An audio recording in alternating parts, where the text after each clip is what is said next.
일꾼을 보내시며라는 제목으로 하나님의 말씀을 같이 나누겠습니다. 예수님은 일꾼을 필요로 하십니다. 그래서 12명의 사람들을 선택하셨고 그들을 제자로 삼았습니다. 그리고 그들에게 하나님의 일, 그 사명을 맡겨주셔서 같이 그 일을 행하셨습니다. 오늘 우리에게 주신 하나님의 말씀은 예수님께서 그 제자들을 사람들에게 보내시면서 하신 말씀, 즉 파송 설교인데 그 중에 특별히 이들이 누구를 찾아가야 할지, 또 무엇을 전해야 할지, 또 어떤 자세로, 어떤 방법으로 이 일을 행해야 할지 그 지침을 주는 동시에 당부의 말씀을 하신 그 내용입니다. 오늘 여기 앉아 있는 우리들은 주님의 일꾼이라고 믿고 있는 사람들입니다. 그렇다면 이 말씀은 복음을 전하는 그 일을 맡은 우리들에게 오늘 꼭 필요한 말씀이고 또 이 말씀이 우리의 복음 전파의 원칙이 되고 또 원리가 되어야 할 것입니다. 오늘 읽은 마태복음의 말씀은 마가복음 또 누가복음에 동일하게 기록된 그런 내용과 조금 다른 내용이 있습니다. 그 출발을 복음을 들어야 될 대상, 그 대상에 대해서 특별히 말하고 있습니다. 복음을 들어야 될 대상은 누구입니까? 예수님은 제자들에게 말하기를 이방인의 길로도 가지 말고 사마리인의 고을에도 들어가지 말고 오히려 이스라엘의 집에 잃어버린 양에게로 가라 라고 말씀하고 있습니다. 잃어버린 양은 구약적인 배경에서 나온 표현입니다. 이 말은 모든 이스라엘 백성들을 가리키는 말이죠. 예수님들은 유대인들이 정말 목자 없는 양처럼 길을 방황하고 생명과 진리가 없는 그런 딴 길에서 길을 잃고 헤매는 모습들을 보셨습니다. 목격하셨습니다. 그리고 그들에게 이 복음을 전해야 된다고 생각했습니다. 이스라엘은 특별히 메시아의 탄생을 오랫동안 기다려온 언약의 백성들입니다. 그 약속을 믿고 지금까지 계속해서 메시아를 기다려온 사람들입니다. 이 말씀은, 복음은 이스라엘 백성에게 그래서 먼저 전파되어야 하는 것입니다. 그래서 예수님은 이방인의 길로도 가지 말고 사마리인의 고을에도 들어가지 말라고 금지 명령을 주셨습니다. 물론 이 말씀은 다른 어떤 민족에도 가서는 안 된다라는 그런 말씀이 아니죠. 복음이 우선적으로 긴급하게 먼저 이스라엘에게 전해져야 된다는 말씀입니다. 이방인에게는 아직 복음이 전파할 때가 이르지 않았음을 뜻하기도 합니다. 이렇듯 복음은 나에게 또 특별히 나를 둘러싼 가장 가까이에 있는 사람들에게 먼저 전해져야 하는 것입니다. 그것이 나와 친하지 않은 사람, 나와 멀리 있는 사람들에게 복음이 전해지면 안 된다는 얘기는 아니죠. 메시지 성경은 이 본문을 이렇게 적고 있습니다. 믿지 않는 자들을 회심시키려고 먼 것부터 다니지 말라. 공공연한 적과 거창하게 싸우려 들지도 마라. 바로 여기 가까이 있는 잃어버린 사람들, 혼란에 빠진 사람들한테 가라라고 적고 있습니다. 복음은 모든 사람들을 대상으로 하지만 복음 전파에는 단계가 있는 것입니다. 그것이 사도행전 1장 8절에도 적혀 있습니다. 성령이 너희에게 임하시면 너희가 권능을 받고 예루살렘과 온 유대와 사마리아와 땅 끝까지 이르러 내 증인이 되리라 라고 복음의 순서를 정하고 있습니다. 그렇다면 복음의 내용은 무엇입니까? 그것은 천국, 바로 하나님 나라입니다. 예수님이 천국이 가까이 왔다라고 전하고 있습니다. 전파해라. 너희들도 그렇게 말하라고 이야기하고 있는데 여기서 전파라는 말은 전쟁이 일어났다. 전쟁이 발발했다. 이것을 알리는 포고문처럼 긴박하고도 분명한 어조로 선포하는 것입니다. 전파하라. 이것은 그렇게 긴급하고 분명하게 전달돼야 될 이야기입니다. 그런데 그 선포의 내용이 캐리그마가 바로 천국이라는 것입니다. 주님의 나라가 벌써 이렇게 기습적으로 도래했다. 우리에게 왔다라는 것입니다. 이 선언의 말씀은 바로 세례 요한에 의해서 전해졌던 말씀이죠. 예수 그리스도가 그 사역을 시작하시면서 처음 선포한 말씀이기도 하시죠. 그 말씀을 이제 제자들에게도 동일하게 너희가 전해야 될 내용이 이것이다 라고 말씀하고 있습니다. 그것은 바로 예수님이 여기 이곳에 지금 오셨다는 이야기입니다. 그가 지금 우리와 여기 가까이에 함께 계시다는 말입니다.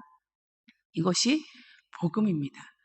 임마누엘, 바로 주님이 우리와 함께하기 때문에, 우리 가운데 계시기 때문에 천국이 있는 것입니다. 그 모습은, 천국은 실제로 이렇게 우리에게 다가옵니다. 병든 자가 나음을 얻고 죽은 자가 다시 살아나고 나병 환자가 깨끗해지고 귀신을 쫓아내는 일들, 이 일들이 우리 가운데 일어난다는 것입니다. 우리의 신체가, 육체가 치유를 얻을 뿐만 아니라 우리의 존재 자체가 생명을 얻고 우리의 종교적이고 의식적인 그 모든 차원에서의 치유가 일어나고 또 우리 영적이고 정신적인 모든 치유가, 전인적인 치유가, 고침의 역사가 바로 일어난다는 것이 우리 천국이 우리 가운데 있는 그 증거입니다. 그것이 예수님이 행하신 일이고 일꾼된 제자들이 앞으로 또 해야 될 사명이고 일인 것입니다. 그런데 제자들에게 어떻게 이런 일들이 일어날 수 있습니까? 아픈 사람을 어떻게 제자들이 건강을 그들에게 되찾아줄 수 있고 죽은 사람을 제자들이 어떻게 살려낼 수 있고 나병 환자의 정결함이 일어나고 마귀가 쫓겨가는 일이 제자들 가운데 어떻게 일어납니까? 그것은 누가복음 9장 1절에서 2절에 기록된 대로 예수께서 12제자를 불러 모으사 모든 귀신을 제어하며 병을 고치는 능력과 권위를 주시고 하나님의 나라를 전파하며 앓는 사람을 고치게 하려고 내보내신다. 주님이 그 능력과 권위를 주시기 때문인 것입니다. 그것을 주셨기에, 우리가 그것을 받았기에 가능한 일입니다. 그래서 예수님은 너희가 거저 받았으니 거저 주라고 그렇게 명령하고 있습니다. 우리가 받았기 때문에 줄 수 있는 것입니다. 내게 없는데, 아무것도 없는데 줄 수 있는 것은 없습니다.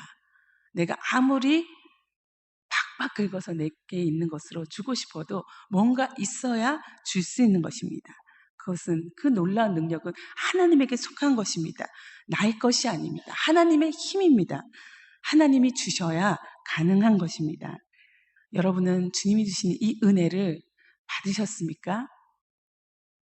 예, 받았다면 참 감사한 일입니다. 아직 받지 못했다면 주십시오라고 간구해야 될 것입니다. 받았다면 어떤 것도 바라지 않고 거저 주어야 합니다. 하나님의 일을 하는 사람들은 받은 것을 그냥 전하는 것으로, 그대로 전달해 주는 것으로 최상의 만족을 얻어야 할 것이고 그렇게 삼아야 할 것입니다.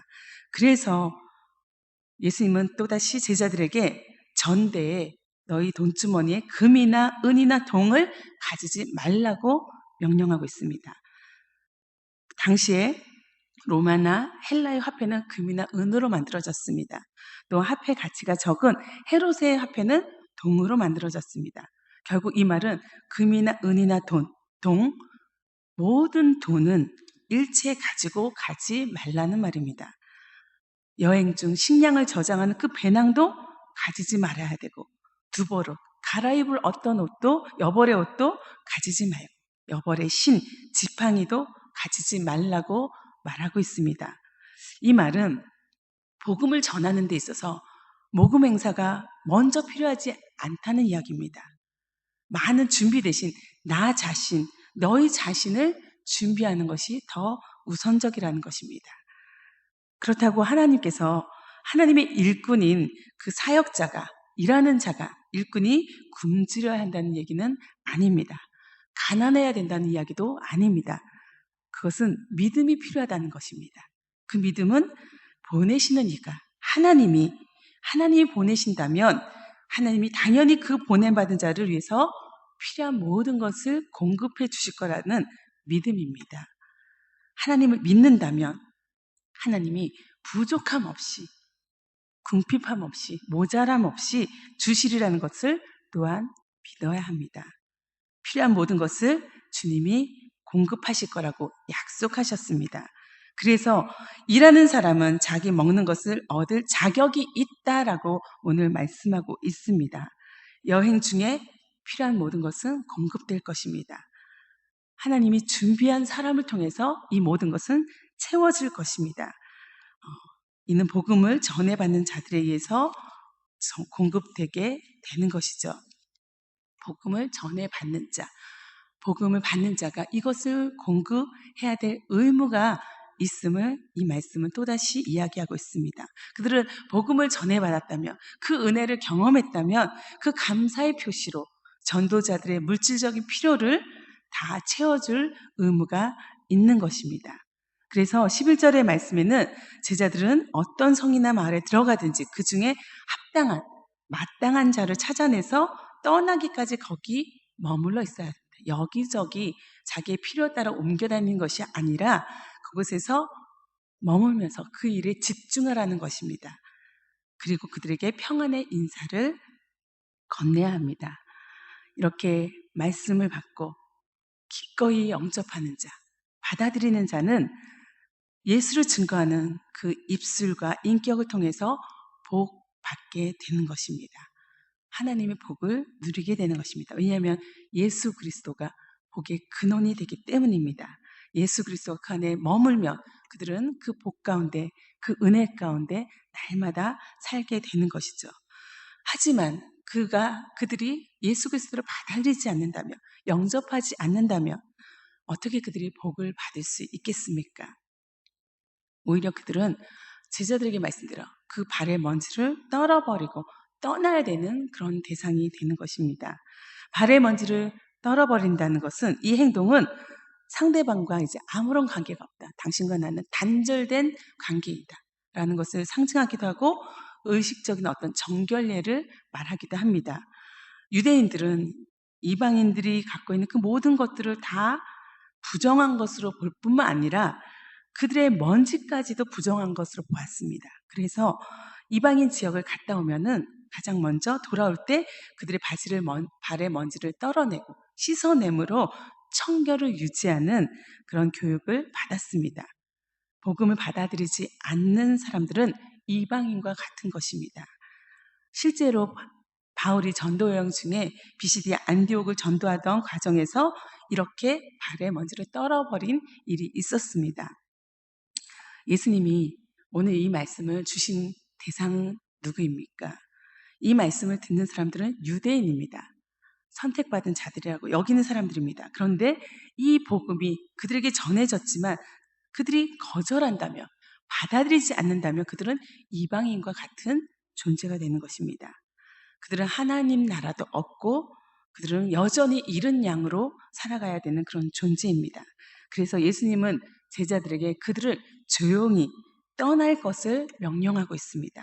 소란 피울 것도 없고 그들의 그런 행동들을 그저 무시하고 너희의 길을 가면 된다라고 말씀하고 있습니다. 지금 너희가 신경 쓸 일이 아니다. 왜냐하면 그들에게 곧 심판과 저주가 올 것이기 때문이다. 그것은 소돔과 고모라에게 임한 것보다 더 심한 심판과 저주이다라고 말씀하고 있습니다. 잘 아는 대로 아브라함 당시의 소돔과 고모라는 그 범죄가 너무도 심해서 하나님 앞에 불과 유황으로 심판을 받았던 그런 도시로 알려져 있습니다. 그래서 이제 모든 부패와 최후 심판의 대명사가 된 이름입니다. 그들이 영접하지 않는다면, 하나님의 복음을, 그 천국을 받아 누리지 않는다면 결국 그들에게 임한 것은 심판과 저주입니다. 그들은 하나님의 자녀가 되고 그 축복과 구원을 받는 그 일을 누릴 수 없게 되는 것입니다. 이것이 하나님의 말씀입니다. 그리고 복음 전파의 원리입니다. 영접하는 자와 영접하지 않는 자, 받아들이는 자와 받아들이지 않는 사이에 이렇게 극명한 차이가 있습니다. 그러니 우리가 가까이 있는 정말 내 친족들, 가족들, 함께 일하는 일터의 사람들 구원하지 않을 수 없습니다. 복음을 전하지 않을 수 없습니다. 이것은 긴급하고 너무도 중요한 일인 것입니다. 내가 그들을 외면하고 있었다면 다시 한번 하나님이 주신 마음으로 그들에게 이 복음 전파의 소식을 전해야 할 것입니다. 더불어 정말 받아들이지 않는 자, 마음이 굳은 자, 정말 그 마음밭이 너무도 돌짝밭같이 굳어있는 자들에게는 심판이, 저주가 임할 것을 알고 그들을 위해서 계속해서 중보기도 하되 우리에게 주신 또 다른 사명들, 또 다른 사람들, 그들을 향해서 우리는 또다시 나아가야 할 것입니다. 이것이 이 복음 전파의 사역이 저와 여러분 가운데, 특별히 우리 칠레 영락교회 이 소중한 공동체 안에 가득한 그 역사가 오늘도 내일도 계속되기를 간절히 바랍니다. 함께 기도하겠습니다.